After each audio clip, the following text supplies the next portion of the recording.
मेरे YouTube channel math solution में आपका स्वागत है। यदि आपने अभी तक चैनल को सब्सक्राइब नहीं किया है तो प्लीज़ चैनल को सब्सक्राइब कर बेल आइकन का बटन जरूर प्रेस कर लें, जिससे कि गणित के किसी भी प्रश्न पर बनने वाली वीडियो अपलोड होते ही नोटिफिकेशन के द्वारा आप तक शीघ्र पहुंच जाए। प्रश्न संख्या 2 है प्रश्नावली 8.1 में आकृति 8.13 में tan p ऋण cot r का मान ज्ञात कीजिए। अब देखो यहाँ पर केवल त्रिकोणमितीय अनुपात ही नहीं निकालना है बल्कि उनका अंतर निकाल के भी बताना है। तो चित्र आपके पास है, पी क्यू आर में Q समकोण है और आपने निकालना है tan P और cot R। tan के लिए आपको पता है लाल बट्टे कक्का अगर आप लिखेंगे तो tan के लिए तीसरा होता है तो लंब और आधार। तो हमें यहाँ पर कर्ण पता है, एक भुजा पता है, तो हम सबसे पहले तीसरी भुजा ज्ञात कर लेंगे, जिससे कि हमें त्रिकोणमितीय अनुपात निकालने में फिर कोई कठिनाई नहीं होगी। तो त्रिभुज पी क्यू आर में आप लिख सकते हैं कर्ण का वर्ग बराबर आधार का वर्ग धन लंब का वर्ग। कैसे? यह है बौधायन पाइथागोरस प्रमेय। तो कर्ण क्या है? 13 का वर्ग बराबर आधार क्यू आर ले लीजिए, क्यू आर का वर्ग नहीं पता है, लंब 12 का वर्ग कितना हो गया 169 ऋण 144, क्योंकि 144 पक्षांतर हो गया, यहाँ ऋण हो जाएगा तो क्यू आर का वर्ग। तो इम्प्लाइज दैट क्यू आर बराबर, क्यू आर का वर्ग आएगा जब इसमें से घटाओगे तो 25, तो क्यू आर बराबर आएगा 25 का वर्गमूल। तो इम्प्लाइज दैट क्यू आर बराबर आ गया 5। तो क्यू आर का मान आ गया 5 सेंटीमीटर। ये भुजा भी आपको मिल गई अब 5 सेंटीमीटर। अब आपने ज्ञात करना है tan p ऋण cot r। अगर आप ऐसे ही निकालना चाह रहे हैं तो tan के लिए पहले आप लिखेंगे लंब बट्टे आधार ऋण आधार बट्टे लंब, क्योंकि cot tan का उल्टा होता है। लेकिन ये ध्यान रखना है कि ये लंब बट्टे आधार P के लिए लिखा है, तो पहले P के लिए आप लंब ढूंढेंगे। तो ये P है तो P के लिए लंब क्या हो गया क्यू आर बट्टे आधार क्या हो गया पी क्यू, और ऋण ये आधार बट्टे लंब आपने R के लिए लिखा है, तो R के लिए आधार कितना है क्यू आर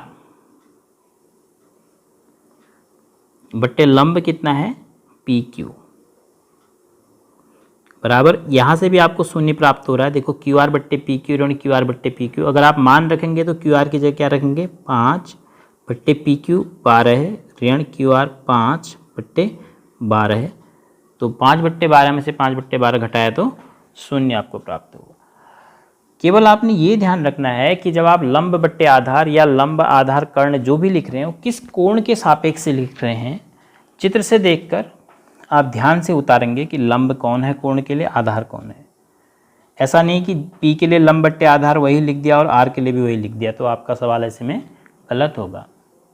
तो इसलिए कोण के सापेक्ष आपने लंब और आधार को समझना है। फिर जिस कोण के लिए आपने अनुपात लिखा है चित्र से देखकर लंब और आधार सही नोट करना है। प्रश्नावली 8.1 में प्रश्न संख्या 3 है, यदि साइन A बराबर 3/4 तो cos A और tan A का मान परिकलित कीजिए। अभी आपको cos A, tan A और sin A के आपसी संबंधों के बारे में नहीं पता है, तो इसलिए हमें एक त्रिकोणमितीय अनुपात का मान देने से कौन कौन सी त्रिभुज की भुजाएं पता चल रही हैं उसका अनुमान लगाना होगा। फिर उस आधार पर निर्माण किए गए त्रिभुज से हम तीसरी भुजा प्राप्त करके किसी भी त्रिकोणमितीय अनुपात का मान निकाल सकते हैं। क्योंकि यदि आपको साइन A दिया है तो इसका मतलब हुआ कि साइन A बराबर 3/4, तो साइन A की जगह लंब बट्टे कर्ण आप लिख सकते हैं, तो बराबर 3/4। तो इसका मतलब हो गया कि लंब अगर आप 3 रखते हैं, 3x या 3m मान लीजिए, तो कर्ण आप में कितना रखना होगा 4m। अनुपात का मतलब ये नहीं हुआ कि साइन लंब 3 है कर्ण 4 होगा, तो लंब 3m है तो कर्ण 4m आप लेंगे। तो अब इस प्रकार से एक त्रिभुज की आप रचना कर लेंगे रफ एक रफ आकृति बना लेंगे जिसमें एक सिरे पर आप नाम देंगे ए, माना हम इस सिरे का नाम ए दे रहे हैं, तो ये ध्यान रखेंगे कि ए के लिए लंब कितना है। ए के लिए लंब है 3, तो इसका नाम, इसको लिखेंगे आप माप 3m, और ये कर्ण हो गया ये 4m। तो अब इसका नाम आप बी भी दे सकते हैं, सी भी दे सकते हैं। अब इससे कोई प्रॉब्लम नहीं है क्योंकि हम कोण ए की बात कर रहे थे। साइन ए हमें दिया था, इसलिए ए के लिए लंब हमें 3m रखना होगा, कर्ण 4m।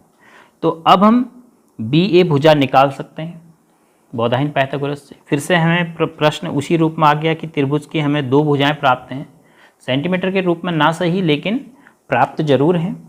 तो समकोण त्रिभुज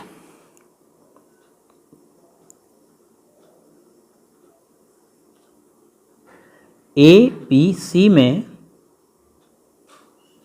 आप लिख सकते हैं कर्ण का वर्ग बराबर आधार का वर्ग धन लंब का वर्ग।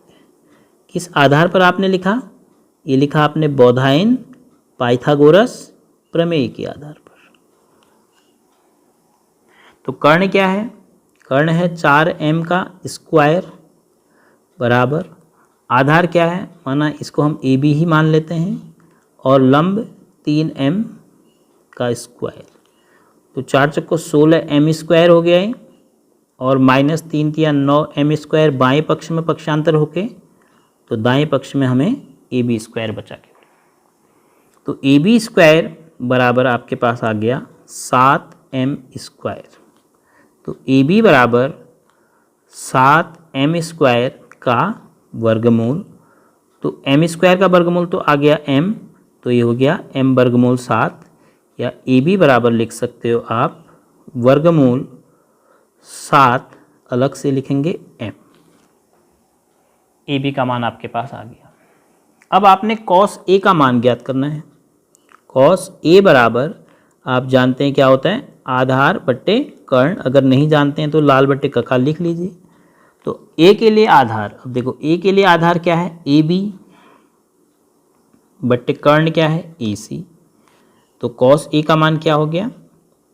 ए बी है वर्गमूल 7m बट्टे ए सी है 4m। m से m कैंसिल हो गया, तो कॉस ए का मान आ गया वर्गमूल 7 बटे 4। अब इसी प्रकार tan a का आप मान निकाल सकते हैं। tan लास्ट होता है लाल बट्टे कक्का में, तो tan a के लिए आप लिखते हैं लंब और आधार का अनुपात। तो a के लिए लंब है BC और आधार है AB। तो tan a का मान कितना हो गया? tan a बराबर हो गया वर्गमूल 7m बटे 3m। m से m कैंसिल, तो दोनों त्रिकोणमितीय अनुपातों के मान आपके पास हैं। अब tan का हो गया वर्गमूल 7 बटे 3, m से m कैंसिल। तो इस प्रश्न से आपको क्या पता चलता है? इससे ये पता चलता है कि यदि एक त्रिकोणमितीय अनुपात आपको पता है तो उस आधार पर आप एक त्रिभुज का निर्माण कर सकते हैं। क्योंकि किसी भी त्रिकोणमितीय अनुपात में 2 भुजाएं होती हैं, तो 2 भुजाओं के बारे में आपको जानकारी मिल जाती है, तो तीसरी भुजा आप बौधायन पाइथागोरस प्रमेय से निकाल सकते हैं। और तीसरी भुजा निकालने के बाद फिर आप किसी भी त्रिकोणमितीय अनुपात की बात कर सकते हैं। उनको घटाना है घटा सकते हैं, जोड़ना है जोड़ सकते हैं, क्योंकि उन 3 ही भुजाओं से 6 अनुपात आपको मिलते हैं। तो कहीं पर भी अगर आपको एक त्रिकोणमितीय अनुपात दिया है तो आप कोई भी दूसरा त्रिकोणमितीय अनुपात ज्ञात कर सकते हैं। उनके बारे में कोई संबंध है, उसकी सत्यता की जांच भी कर सकते हैं।